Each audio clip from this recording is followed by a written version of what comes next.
Welcome back to AudioBookarium. Today, we unravel the fire, pain, and power within Onyx Storm, the explosive third installment of Rebecca Yarros' Empyrean series. If you've followed Violet Sorrengail through Fourth Wing and Iron Flame, you know, she's no ordinary writer. She's a storm in human form. The story begins immediately after the catastrophic battle that ended Iron Flame. Violet is battered, emotionally wrecked, and physically healing. But more than anything, she's angry. Angry at the lies, at the War College, and at the twisted truth behind the venom. Shadowy beings long thought to be myth, but who are now very real and terrifying. Xaden, the powerful rebel writer and Violet's bonded partner, is hiding something. Ever since the last battle, something dark brews beneath his surface. Shadows creep along his skin, and he's pulling away from Violet in ways she doesn't understand.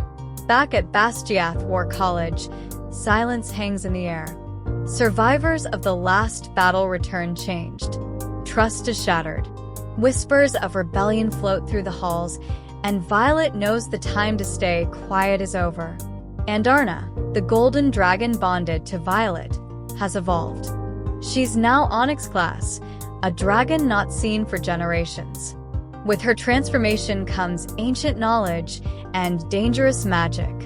In this world of lies and broken power, Violet has one mission: to uncover the truth and destroy those who use dragons and riders as pawns. The storm is here, and it's only just begun. As Violet recovers, one thing becomes painfully clear. Everything has changed. The war is no longer a distant threat. It's here, in the skies, on the ground, and inside the hearts of those she once trusted. Bastiath is no longer just a training ground. It's a battlefield of shifting loyalties, quiet rebellion, and hidden truths. Xaden, once her strongest ally and closest confidant, becomes distant. The darkness within him, a strange, shadow-born magic, is growing. He begins to fear what he's becoming. Is he turning into a venom, or something worse? Violet, however, refuses to abandon him. Despite the fear in his eyes, despite the warnings from others, she holds on. Their bond isn't just about love. It's forged in blood, sacrifice, and fire. At the same time, Violet is being pushed toward leadership. She doesn't want the spotlight, but she can't ignore what she knows. The Navari government is hiding the truth about the venom, about dragon experiments, and about a forgotten war that once tore their continent apart. With the help of her friends, Rhiannon, Riddick, and her brother Brennan, Violet begins forming secret alliances. These aren't just rebels. They're writers and scholars, soldiers and scribes who believe in a different future. Training intensifies. Every moment is preparation for battle. Violet pushes her lightning magic to the limit, and Andarna begins unlocking old memories, ones that don't belong to her alone, but to dragonkind itself. And then a message arrives.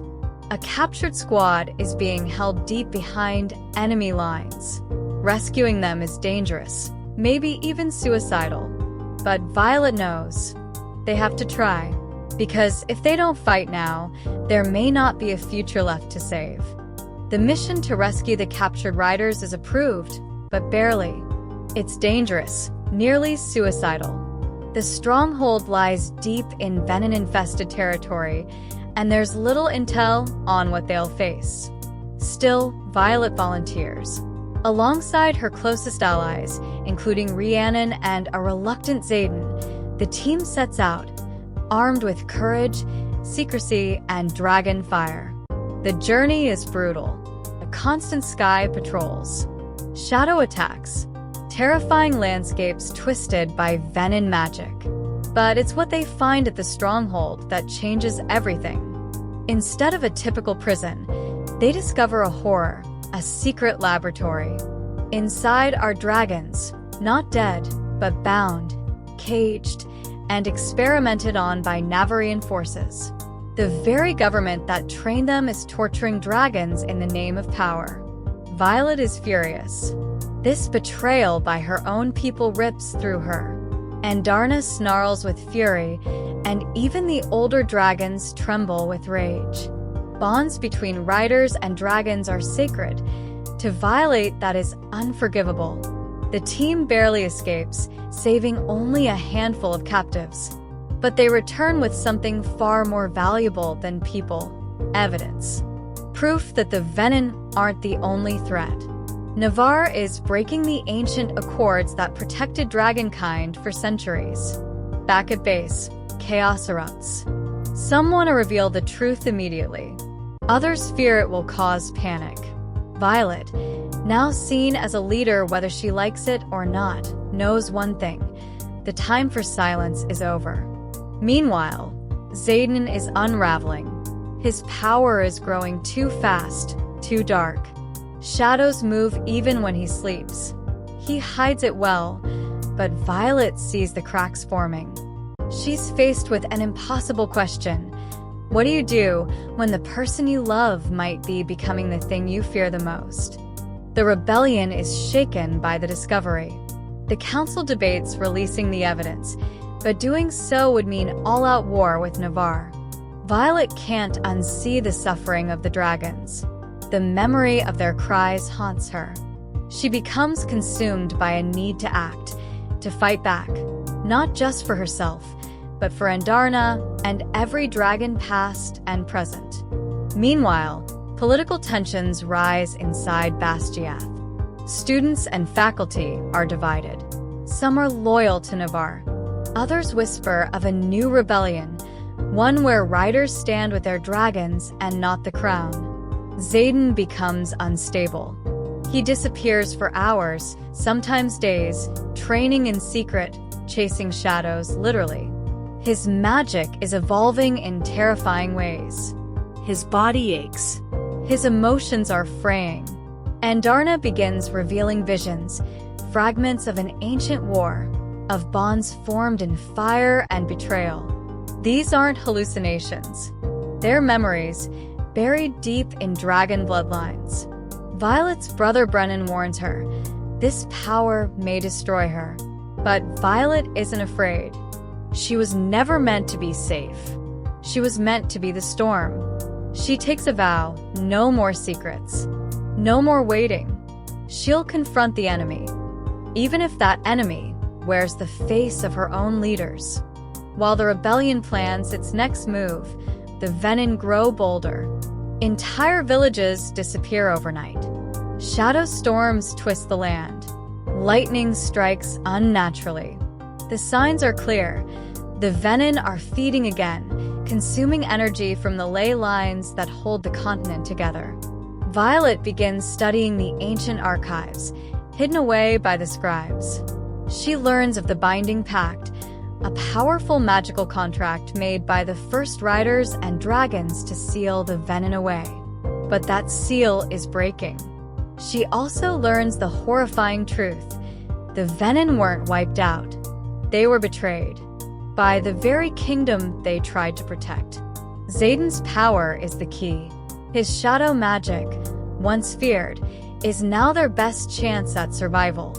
But there's a cost. Every time he uses it, he loses a piece of himself. The dragons are growing restless. Andarna confides in Violet. The magic is corrupting, but it can also be reborn. Together, Violet and Xaden begin training with the ancient ways, not taught in Bastiath, but passed down by dragon memory. Techniques meant for balance, not war. But war is coming anyway.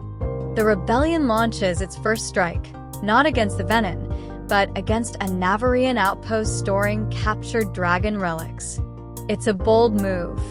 Violet leads the squad, riding with lightning in her veins and fury in her heart. Xaden shadows her from above, literally cloaked in living night. The battle is cinematic. Dragons roaring, riders clashing in midair, ancient relics glowing with unstable energy. Violet channels her lightning with deadly precision. But victory comes at a price. A dear friend is lost. The dragons grieve. Violet's heart breaks again. She questions everything. Is she becoming too much like the enemy? Is revenge driving her more than justice? Yet, the stolen relics reveal new truths, including a map of ley lines that connect the entire continent. The Venin are targeting these points, draining the land's life force. If they succeed, magic itself will die, and with it, the dragons. The rebellion must act. And Violet? She must embrace a destiny far bigger than War College ever prepared her for. Andarna takes Violet into a deeper vision, a full dragon memory. In this vision, Violet sees the world as it once was, before the Pact, before Navarre, when dragons and humans were equal, not master and beast. She witnesses the betrayal that shattered that peace, and the ancient magic that was buried to hide it. The revelation shakes Violet to her core. Her people have been rewriting history. The Venin may be monstrous, but they were once protectors, corrupted by power. Yes, but born from purpose. When Violet returns from the vision, she feels different. The lightning inside her is changing. It hums with memory, not just might. She realizes her magic isn't just a weapon. It's a language. A bridge. A key. But to what? Xaden collapses during training. His veins pulse with shadow. His body is fighting itself, half human, half something else. Violet refuses to let him go.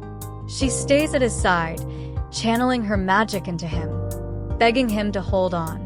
For the first time, he confesses his fear, that he'll become a monster.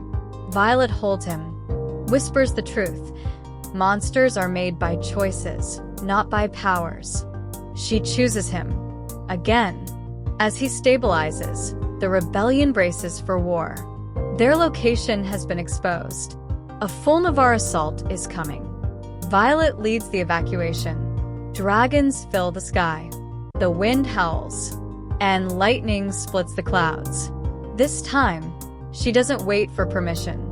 She is the lightning. She is the command.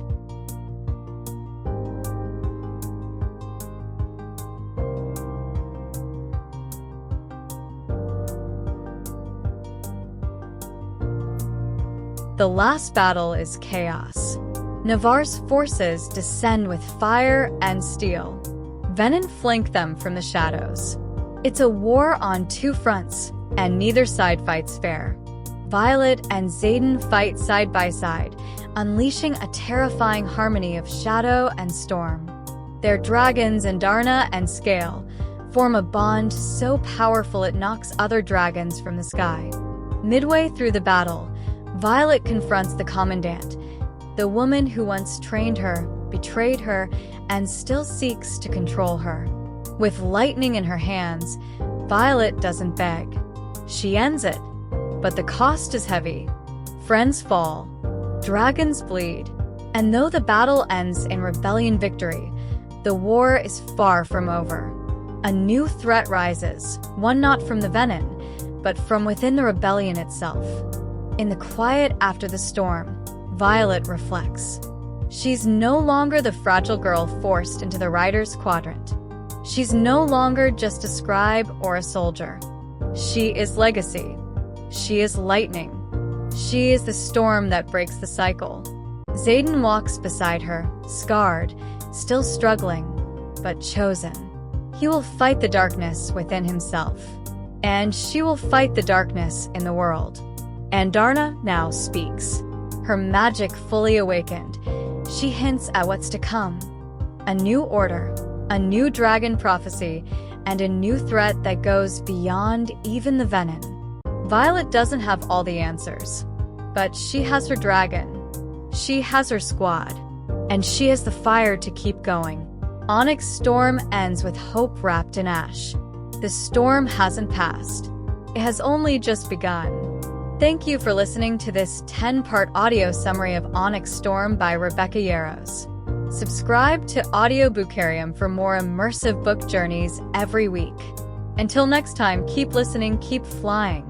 Dragon Books, thank you for flying through the storm with us here at AudioBookarium. If this story moved you, sparked your imagination, or gave you chills, hit that like button, subscribe, and tap the bell icons so you never miss a chapter. We bring you the power of books, one audio journey at a time. Have a story you'd love us to cover next? Drop it in the comments below. Until next time, keep listening, keep dreaming, and never stop turning pages in your mind. This is AudioBookarium, where stories live and breathe. Book sparkles.